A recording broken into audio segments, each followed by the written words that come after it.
On a night when the moon hung over the Soviet Union like a cold, indifferent spotlight, serious men in locked rooms discussed a question that sounds like satire until you remember the decade. What if Moscow detonated a nuclear bomb on the lunar surface on purpose so the whole world could see it? It wasn't a science fiction writer who put the idea on the table.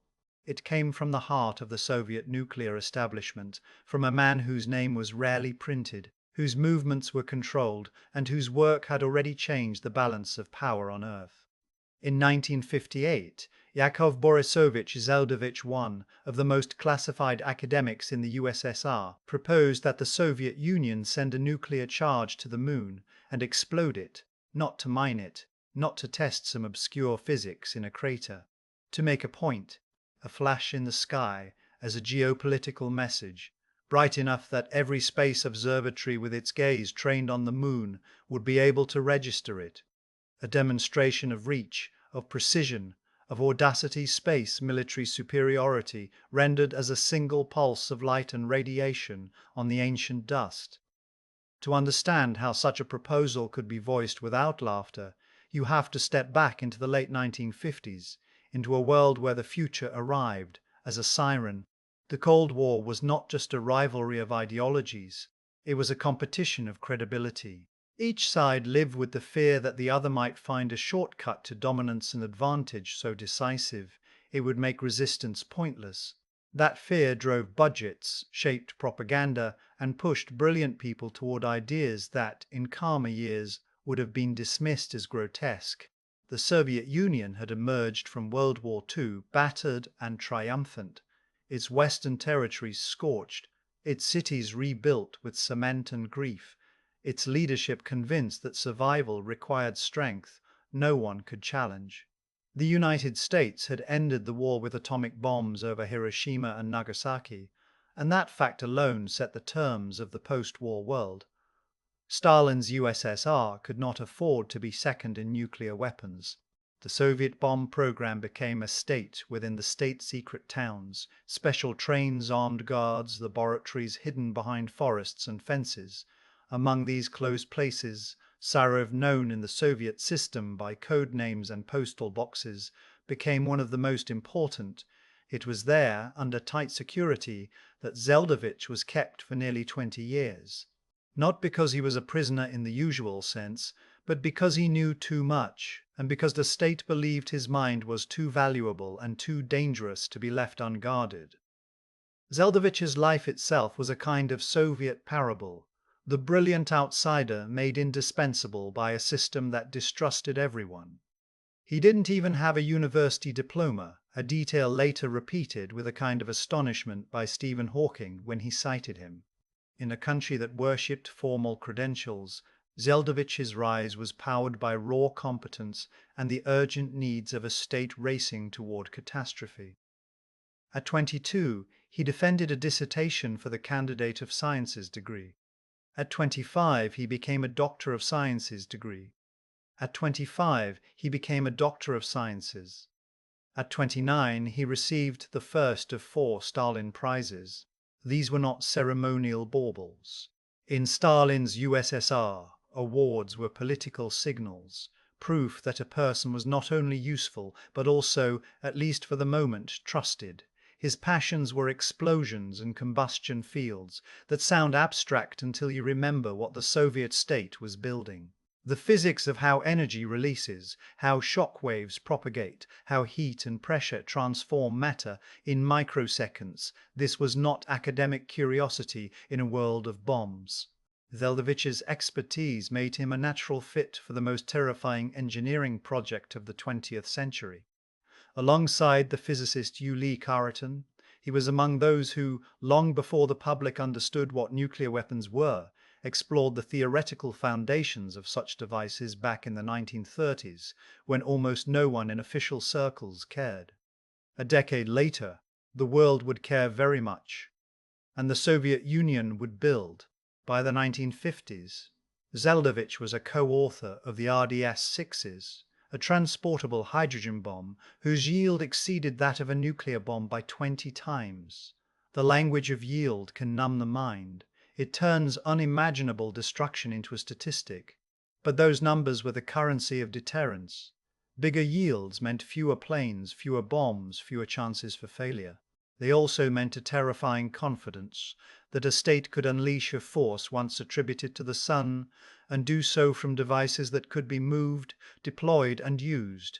This was the man who, in 1958, looked up at the moon and saw not poetry or romance, but a stage.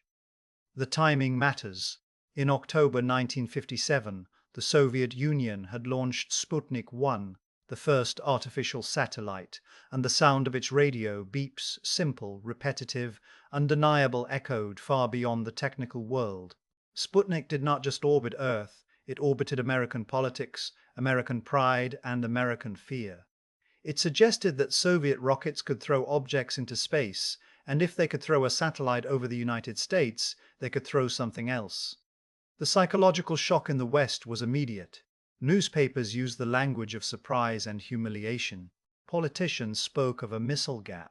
In the United States, the Sputnik crisis accelerated programs that would lead to NASA's creation in 1958 and an enormous expansion of science education and military research. But in the Soviet Union, Sputnik was proof that the state's method, centralized control, ruthless prioritization, secrecy backed by coercion, could produce miracles. And miracles quickly become expectations. Soviet leaders did not want one spectacular achievement. They wanted a chain of them, each one confirming that socialism was not merely competitive, but destined to surpass capitalism. Space became the perfect arena because it was visible. It was above borders. It could be measured in firsts: first satellite, first animal, first man, first probe to the moon. Each first was a headline, a global broadcast of competence. But there was a problem with the moon. Each first was a headline. It was far away, and in the late 1950s, reaching it was not guaranteed. Early rockets failed often. Guidance systems were imperfect. The margin for error in a trajectory to the moon was unforgiving. A mission could be lost in the upper atmosphere, or tumble into an unintended orbit, or miss the moon entirely and vanish into space. In an era when every launch was watched, every failure was a propaganda wound. That is the pressure cooker in which Zeldovich's proposal makes its grim kind of sense.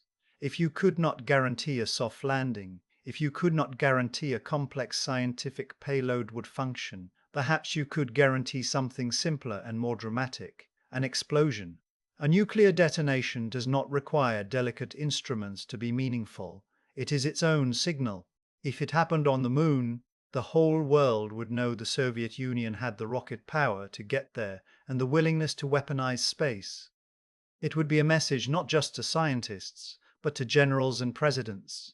And Zeldovich's logic, chilling as it sounds, was not unique to the Soviet side. The Cold War produced a genre of plans that treated the planet, and beyond the planet, as a test range. Both superpowers explored nuclear options for psychological impact as well as military utility. In the 1950s and early 1960s, the United States considered its own lunar nuclear demonstration under a classified proposal that later became publicly known as Project A119, a study associated with the U.S. Air Force and involving scientists such as Leonard Riefel. The idea was similarly theatrical: detonate a nuclear-to-nuclear Mutu, create a visible flash, proving American capability after Sputnik. That parallel is important not to excuse the Soviet concept, but to locate it in its time. When the world's leading powers were stockpiling tens of thousands of nuclear weapons, the moon was not immune from becoming a billboard. Still, in the Soviet case, the proposal came from a man whose career was built on understanding what explosions really do. Zeldovich was not naive about blast physics. He knew how shock waves behave in air, and he also knew the moon has no atmosphere to carry a shock wave the way Earth does. A nuclear detonation on the lunar surface would not produce the same kind of mushroom cloud seen in Nevada or Kazakhstan. There would be no rolling thunder across a desert. The effect would be different, more like a sudden burst of light and radiation, ejecting dust and debris in a vacuum with the plume expanding in a way alien to terrestrial intuition. The spectacle would be scientific as well as political, but the political purpose was the point. A visible confirmation that Soviet technology could reach another world and alter it. The plan's most immediate connection to reality was the Soviet lunar program then taking shape. In 1959, the Soviet spacecraft Luna 2 would become the first human-made object to reach the moon's surface. It was a hard impact, not a soft landing, and it carried Soviet pennants, small symbols designed to scatter on impact like metallic propaganda. The mission was a triumph. On 13 September 1959, Luna 2 struck the moon, moon first.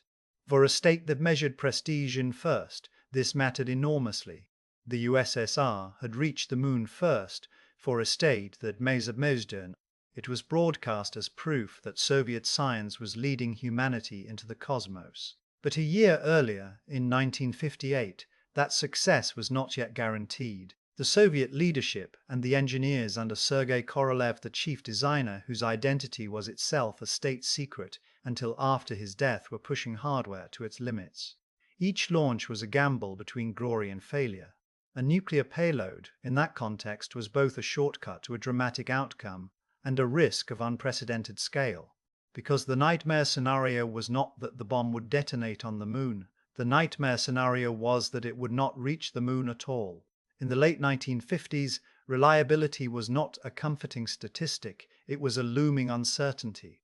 Rockets exploded on launch pads, stages failed to ignite, guidance systems drifted. A spacecraft could re-enter Earth's atmosphere if its trajectory was wrong, or if it failed to escape Earth's gravity. Now imagine that spacecraft carrying a nuclear device.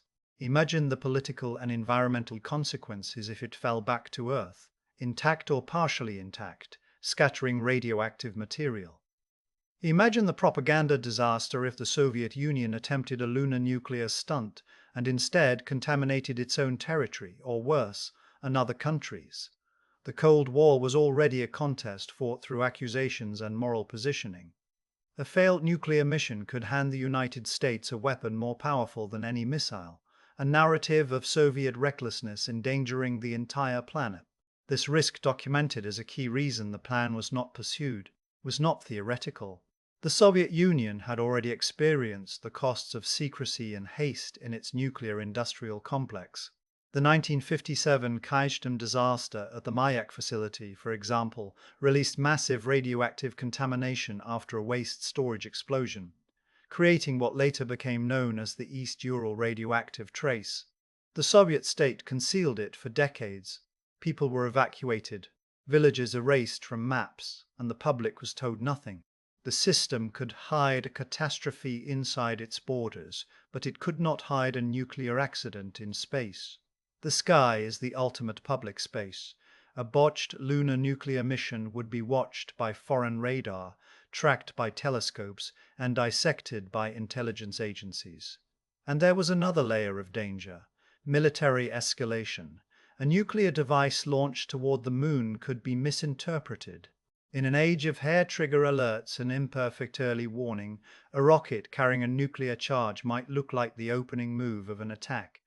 The United States had already built systems and doctrines around the fear of surprise nuclear strikes. The Soviet Union had its own fears. In a world where minutes mattered, ambiguity could kill. Even if the target was the moon, the act of launching a nuclear payload on a powerful rocket could be read as a rehearsal or a cover for something else. So, why did the proposal find supporters at all? Because the Cold War rewarded audacity and punished hesitation. Soviet leaders lived with the memory of 1941, when Nazi Germany invaded and the USSR nearly collapsed. They also lived with the reality that the United States had bases around the Soviet periphery, alliances, fleets, and the world's most powerful economy. Soviet security doctrine was built on the belief that weakness invited annihilation. In that mindset, a spectacular demonstration could seem like a form of armor. If the world believed the USSR could do anything, reach the moon, detonate a nuclear weapon there, weaponize space, then perhaps the world would think twice before challenging it. And there is something else, quieter but more human. The the psychology of the people inside the machine. Imagine being a Soviet scientist or engineer in 1958, living in a closed city, watched, protected, and constrained. Your work is secret, your failures are dangerous, your successes are celebrated, but never fully yours. The state demands triumphs that justify the sacrifices. The moon becomes not a distant rock, but a canvas for proving your worth, your nation's superiority, and the righteousness of your system. In such a climate, extreme proposals can feel like logical steps rather than madness. Zeldovich himself embodied the contradictions of Soviet scientific life. Here was a man without a formal university diploma, yet decorated with Stalin prizes, elevated by the state because his mind produced results. He was both privileged and trapped. He lived under close guard in Sarov, the closed town at the core of the nuclear project. He knew too much to be allowed ordinary freedom. His genius was a state asset, and the state treated assets the way it treated everything, with control. It is in that atmosphere controlled lives, controlled information, controlled ambition, that the moon proposal takes on its full meaning. It was not just about a blast, it was about broadcasting power beyond the Earth. It was about turning the sky into a scoreboard. The irony is that the moon did not need to be blown up for the USSR to achieve what it wanted in 1959. Luna 2's impact was enough. The Soviet Union proved it could reach the moon without nuclear theatrics, and in October 1959, Luna 3 would photograph the far side of the moon for the first time, revealing a face no human had ever seen. These were genuine scientific achievements, and they carried immense propaganda value. They were also safer, in a narrow technical sense, than launching a nuclear device. But the fact that Zeldovich's idea was considered at all reveals how thin the line was between exploration and militarization. Space in the 1950s was not a neutral frontier. It was an extension of the missile race. The rockets that launched satellites were cousins of rockets that could deliver warheads. The same engineers, the same factories, the same test ranges. Every space success implied military competence. Every space failure implied vulnerability. As the Soviet space program accelerated, the United States accelerated too. NASA was created in 1958. The US poured resources into rocketry, tracking stations, and scientific payloads. The competition became a feedback loop. One side's triumph became the other side's emergency, and emergencies are where extreme ideas thrive. The climax of this story is not a mushroom cloud over lunar dust, because that never happened. The climax is the moment the Soviet system, which had the capability and the motive to attempt such a demonstration, pulled back from the edge. It is the decision not to do it. In the Soviet context, restraint rarely looks like a dramatic vote or a public debate. It looks like a plan quietly shelved, a proposal filed away, a meeting that ends with a decision that will never be announced. But the significance is enormous. A nuclear detonation on the moon would have been a threshold crossed. It would have normalized the idea that celestial bodies were legitimate targets for nuclear demonstration. It would have added radioactive contamination, however limited by the moon's environment, to a place that had been untouched for billions of years. It would have sent a message to the world that the superpowers were willing to export nuclear brinkmanship beyond Earth. Instead, the USSR chose a safer path, not out of moral awakening, but because the practical risks were too high. The warhead might fail to reach its destination. It might fall back to Earth. The launch itself might fail. The consequences would be catastrophic in ways the Soviet state could not easily hide or control. The potential propaganda victory was enormous, but the potential disaster was larger. That decision fits a broader pattern in Cold War history. The most dangerous ideas were often not stopped by conscience, but by engineering realities and fear of unintended consequences. The nuclear age is full of such moments when human beings, armed with incredible power, were forced to confront the fact that they could not perfectly control the systems they built. And yet, even without a lunar explosion, the logic behind the proposal did not disappear. The militarization of space remained a constant temptation. Both superpowers tested anti-satellite weapons. Both explored nuclear-powered spacecraft concepts. Both imagined orbital bombardment systems. The Soviet Union would later develop the fractional orbital bombardment system concept, placing a nuclear warhead into a partial orbit to approach targets in unexpected ways, an idea that alarmed American planners and contributed to arms control discussions. The United States pursued its own concepts, from nuclear thermal rockets to space-based missile defense decades later. The moon proposal sits inside that continuum, a sign of how quickly the Cold War could turn any technological frontier into a battlefield. In 1963, the Limited Test Ban Treaty would ban nuclear tests in the atmosphere, in outer space, and underwater. The treaty was signed by the United States, the Soviet Union, and the United Kingdom, and it was driven in part by global concern over radioactive fallout and the escalating scale of nuclear testing. It did not end nuclear tests underground testing, continued, but it did draw a legal line around the sky. In 1967, the Outer Space Treaty would go further, prohibiting the placement of nuclear weapons or other weapons of mass destruction in orbit, on celestial bodies, or stationed in outer space in any other manner. These agreements did not arise because the superpowers suddenly became gentle. They arose because both sides recognized that some escalations would make the world less stable for everyone, including themselves. Seen from that perspective, Zeldovich's 1958 idea becomes a kind of ghost at the negotiating table, a reminder of what could have happened if the race for prestige had outrun caution. And what of Zeldovich himself, the man who could imagine a nuclear signature on the moon? His career did not end with that proposal. He remained a towering figure in Soviet physics, contributing not only to nuclear weapons work, but to astrophysics and cosmology. The same mind that calculated combustion and blast waves also helped think about the universe on its largest scales. That duality is part of what makes him so compelling and so unsettling. A genius capable of seeing both the birth of stars and the mechanics of annihilation, serving a state that demanded both.